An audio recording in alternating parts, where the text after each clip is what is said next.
Hi, everybody. My name is Alyssa Goodeaux, and I am one of the admins of the group Candida Overgrowth discussions. And I wanted to do a little bit of a Candida crash course for everybody. I know that this group hasn't been super involved, so to speak, and I've been meaning to remedy that. And especially with having several different admins and the transition that we had from one admin to the next, taking over and that kind of stuff. I was kind of waiting to get a little bit of preparation, but I really want this to be educational for everybody and I want this to actually be helpful. So I thought maybe just doing a little bit of a crash course might help clear up some of the confusion around this. I know it's overwhelming, and especially if you aren't interested in health to begin with, it's pretty overwhelming. There's just not a better word for it. But first, I want to introduce myself a little bit. So my name is Alyssa, and it's nice to meet you all officially. And I do have an introduction post in the group if you would like to look it up and go find it. Just so that way you can have a little bit more of my background. But I am a connection coach. So I focus on whole body natural health and I help others rediscover their voice. This it's not really super prevalent to the group in this discussion necessarily. I just want to kind of talk a little bit about my background of why I am credible, I guess, to give this talk. Um, so my educational background, I have I'm completing my BS in integrative health sciences. And so that is basically everything to do with herbal remedies and essential oils and um, holistic dieting and, all the natural health stuff that you think about. So like pathophysiology, how different infections affect the body and at different stages of the progression of the infections and those sorts of things. So I'm not just some self-acclaimed health coach or anything like that. I actually have some training. And so I also have some certifications in integrative nutrition, as well as alchemical and evolutionary herbalism and transformation coaching. So integrative nutrition is about addressing the body as a whole. And it's not the same as being a dietitian by any means. So absolutely, please let that be known that I am not a doctor and I cannot prescribe, diagnose, treat, anything like that. It's just I am able to, I have training in what and in the way that herbs work, in the way that essential oils work, in the way that homeopathy works, in the way that all these different natural ways that we use to support our body. That's my training. And integrative nutrition addresses the body as a whole. So that's the most important thing that you can walk away from whenever you hear about natural health. Natural health is not about this person has candida and so we're going to attack candida. It's not about that. It's about seeing the individual as a whole person and taking into account their entire being and then addressing that. And by addressing the entire person, the other things resolve themselves, essentially. Alchemical and evolutionary herbalism is super, super fascinating. It is a very old school kind of way of using herbalism. It's I guess you could say the ancient um wisdom that comes with using herbalism in health and transformation coaching. This is where a lot of my passion work comes from, where I focus a lot of my time on. This is more about getting people from point A to point B in the sense of they're it's still the total lifestyle. It's more about what their purpose in life is. And so I know, like, for me and myself and my upbringing, I had a lot of questions about who am I and what am I supposed to do with my life. And I felt this great calling on my life, but I lost my voice somewhere along the way.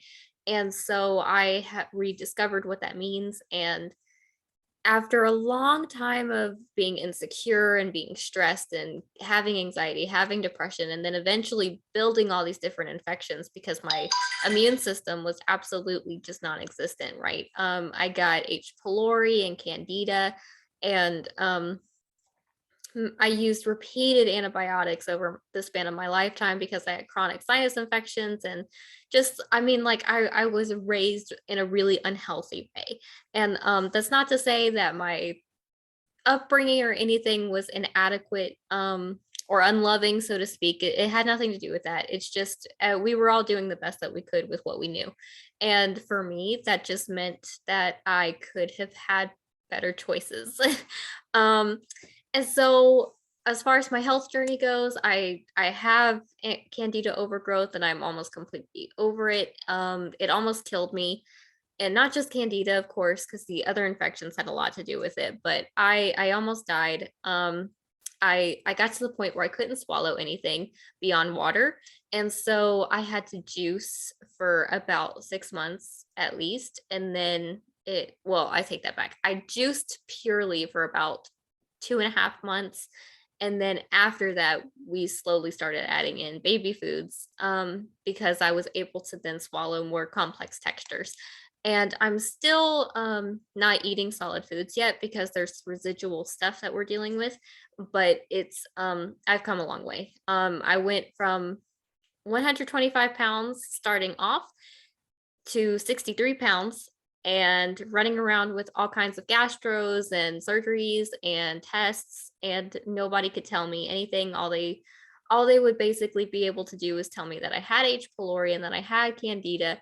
But they couldn't do anything for me, and at some point they just said, you not being able to swallow is all in your head, and so we want to put you in a psych ward. And so I had to do it the natural way. I just had to. So going beyond that, I'm now currently sustaining at about 95 pounds, and so that's actually pretty normal for me. 125 was like my goal weight, and it's actually a little bit overweight for my BMI, so to speak, but it's where I felt the most confident and I felt the most vitality. So that's my goal. But 95 is pretty standard for me, even as a young adult and that sort of thing. That it was normal for me. So I am essentially back to baseline health in that sense. So anyway, that's a little bit of my background story, just so you know. I not only have actual training for natural health lifestyle, but I also have personal experience with this. So Candida overgrowth itself. Candida is something that lives in our gut. It's a yeast and it's just common. A lot of you, if you've heard of natural health, if you know anything about natural health, you know that we have good bacteria and bad bacteria. And when the bad outweighs the good, that's whenever we start having problems. Well, we also have natural yeasts as part of our microbiome, because the microbiome is this really complex thing in our body system, right? And so Candida is part of that natural system that we have. But sometimes it gets out of hand, and we will go through all the different things that can cause that. And so that's what we're going to talk about here. We have addressing the causes that come with Candida overgrowth, repopulating after you get rid of it, and just kind of healing from the baseline, so to speak, and then thriving afterward whenever you've overcome it. So causes can vary, and it really does just depend on you as a person, but a lot of the most common ones and the biggest ones that need to be addressed are environmental. So especially if you live in, like, let's say mold. Mold is a really big triggering factor. So are heavy metals and just air quality in general. We like you hear about people who are very particular about using clean detergents and soaps and cleaning products in general, and they don't use like the plug-in wall fresheners and that sort of thing. It's because all of those products have lots and lots and lots of chemicals in them, and those chemicals, it's actually interesting. One of the rules that we have, so to speak, whenever it comes to natural health, but especially skincare, if you can't put it on your body, then you shouldn't. I'm sorry, if you can't ingest it safely, then you shouldn't be putting it on your body because your skin absorbs it. Well, that's also true in the case of breathing in general, and coming into contact with them as you're using the products, and those sorts of things. So environmental factors have a really big impact on your health in general. Hormonal, especially if you have estrogen dominance. So ladies, especially PCOS, endometriosis. I also had those. So those can be a really big factor into Candida overgrowth and other illnesses as well. Stress plays a part in our immune system regardless. And so that's something we should always be addressing and regulating. Immune system. And so this isn't just if you have a weak immune system, it's also if you have autoimmune diseases where your body is like in overdrive, so to speak, and leaky gut. So leaky gut is intestinal permeability. So your gut is always supposed to have, like, let's say your gut is supposed to have tiny little openings so that way stuff can pass through. Well, whenever your gut tissue gets too loose, it starts to get bigger. And so bigger particles can start to flow in and out of the barrier of your stomach. And that's where you start getting food sensitivities and things like that from. And you start building all these reactions and all these things. And leaky gut and candida really go hand in hand. Candida can cause leaky gut, and leaky gut can lead to candida overgrowth. So they play a really big hand in one another. And I want to make a special note about the co-infections. I know I mentioned them just a little bit, but almost always, if you're seeing some kind of infection, like whether you have Candida overgrowth or something else, you're probably also going to have H. pylori, SIBO, Lyme disease, other things like that, because the body isn't just experiencing Candida overgrowth just because. There's usually something bigger going on in your body, and it's allowing this Candida to become overgrown. And if that's overgrowing, then there might be there's probably other stuff where, like, say for instance, your gut bacteria is out of balance, or your immune system to begin with needs some support. There's usually a bigger picture going on here. And so if you have Candida overgrowth, it's worth looking into and talking with your doctors about, and your other health professionals in your life about, just to make sure that there's nothing else going on. And so removing the infection and the causes are important. And this comes with things like binders in particular. And I focused on binders on this because addressing the infection is really the most important thing that we're in the initial stages.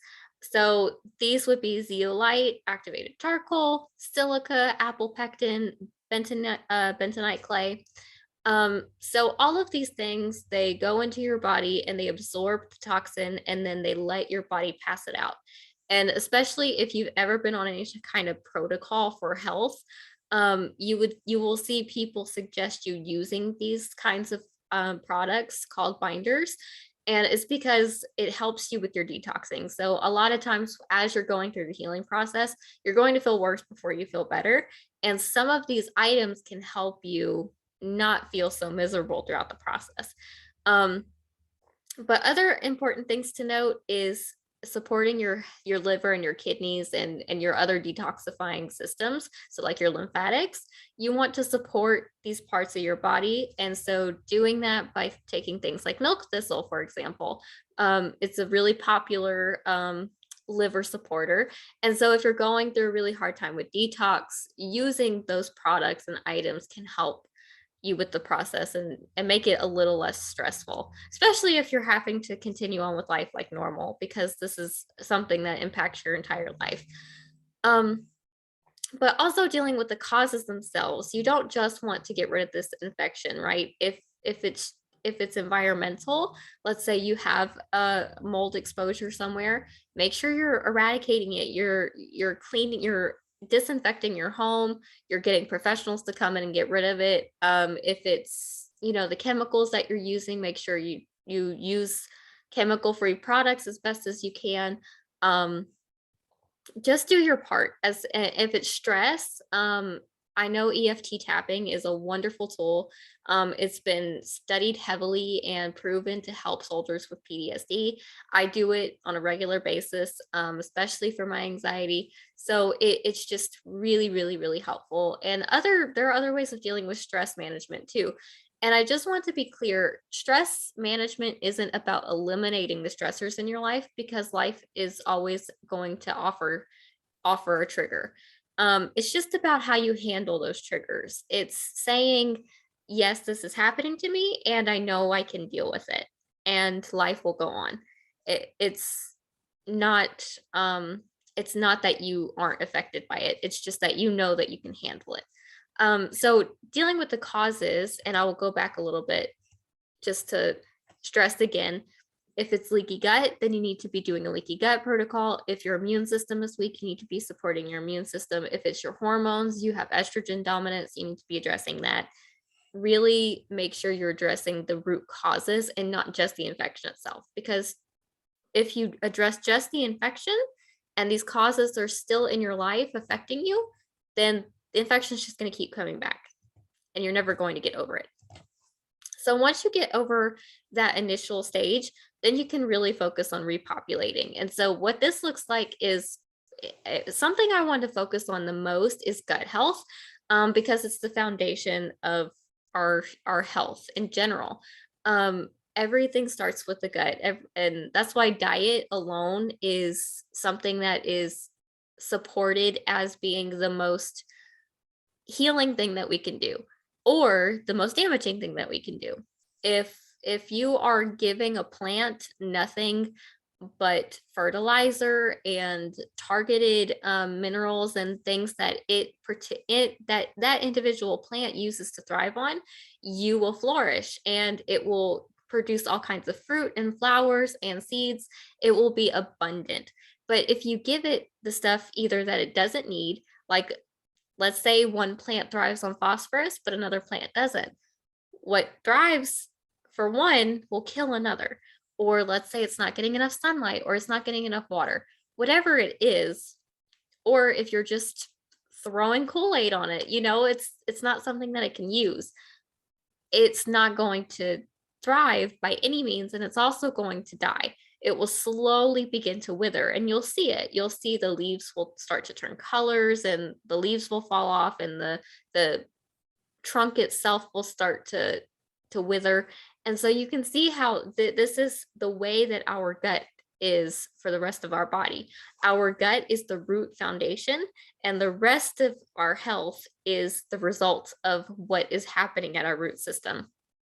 So the best things that you can do to support your gut health and to support your healthy bacteria is by using fermented foods. And I listed some here because it is such a relevant topic for people. They just don't know where to start with it. So kombucha, of course, kefir.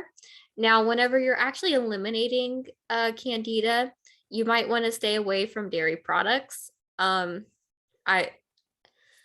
There is some debate about this, don't get me wrong, but generally speaking, it is agreed that dairy is contributing to inflammation, and it's just also mucus producing in general. So there are other options. There are water-based kefirs that you can do as well. And there's also other options. So like kimchi, for example, miso, probiotic yogurt.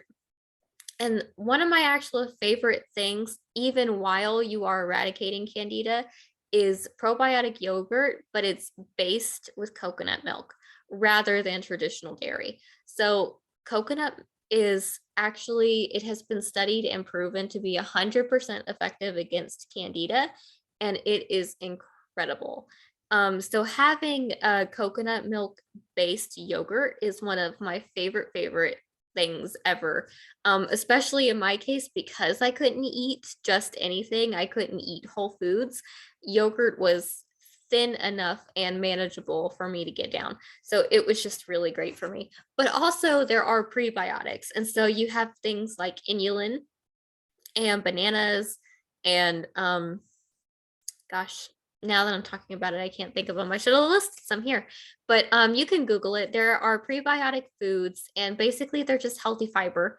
And so after you repopulate and you know, kind of start to rebuild your root system and everything starts to come back to life, then you can start focusing on thriving. And so you go from just being a happy plant who finally has all the things they need to flourishing and to growing into other plants and really offering, you know, tons and tons of nutrients and flowers and all these awesome things. So I just want to stress again that lifestyle health is highly, highly individual, and that includes diet.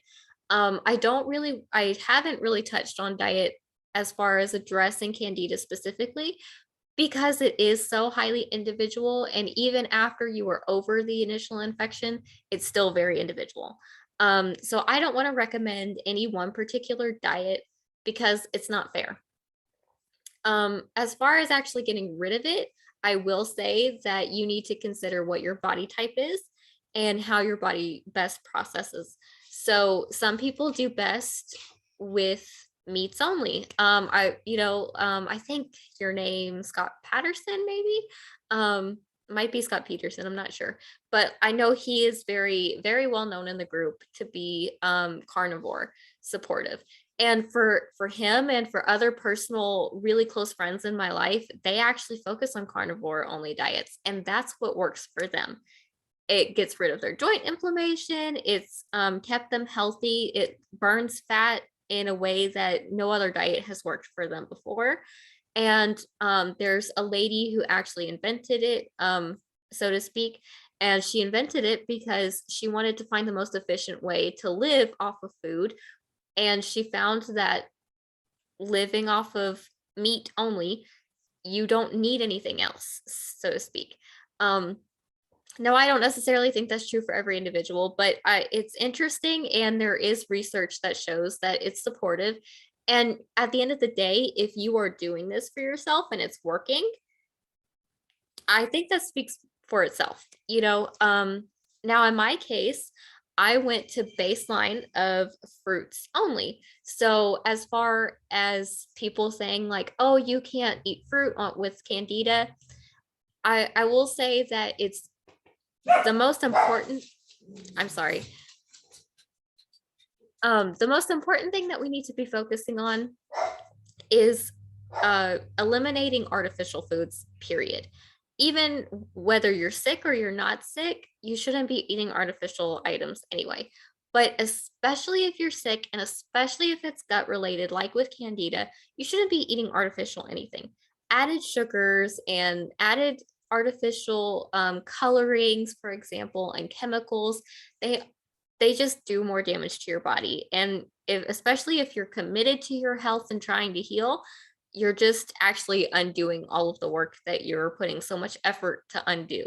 So I will just leave it at that is the most important aspect as far as diet goes, and especially sugar with Candida and that sort of thing. In my case, I lived on nothing but fruit juice for the 2.5 months, and it was only fruit. And it's the only thing that got me over the initial Candida. And that's whenever I stopped having so many sensitivities to all the different foods that I started developing sensitivities with and that sort of thing. And then even for another month or so after that, I was still doing fruits only, but with baby food fruits. So fruit in general is really healthy and helpful. And it doesn't necessarily mean that you can't have it just because you have Candida overgrowth. So diet, again, is very individual. Some people can have grains and some people can't. They're intolerant of it. So as far as diet, figuring out what healthy is for you is really important, and figuring out what health means for you in general is really key to thriving. So that includes things like physical movement. For example, some people just can't tolerate running a marathon. Even if they build up to it and work with a personal trainer, doing hardcore exercise is just not for them. So physical movement is what I like to focus on rather than physical exercise. It's just the word is a lot more inclusive. So as long as you're moving, you're engaging with your physical body in the world, whether that be just simply walking every day or doing tapping, for example, just getting physical, or even gentler things like what is it called? Gosh, like swim classes, for example, or yoga, even qigong. There's just all sorts of options, and then there are people who really thrive with things that are more intense, like bodybuilding or tai chi, or I'm sorry, not tai chi, but just more engaging and intense things. And of course, diet, sleep. Some people do better with different sleeping patterns, and some people, as long as you're getting adequate amounts of sleep, that's the most important thing. But some people just do better on different sleeping schedules. Like there's a, a a sleep cycle where people sleep 4 hours at a time and then have a couple naps throughout the day. And then some people do best sleeping the full 8 hours at once. It just really depends on you. And of course, your hobbies and your purpose in life. It doesn't sound like it, but your purpose and what you are supposed to be doing, what drives you as a person and your passions and just joy in general, all of these things really contribute to your health, sometimes even more than food does.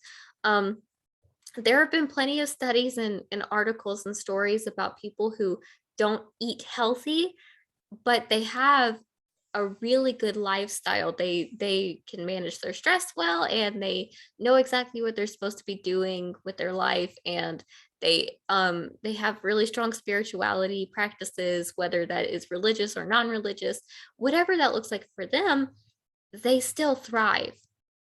And it's interesting. Diet is really, really important, absolutely, and nobody is discounting that. But it's not the only key to health.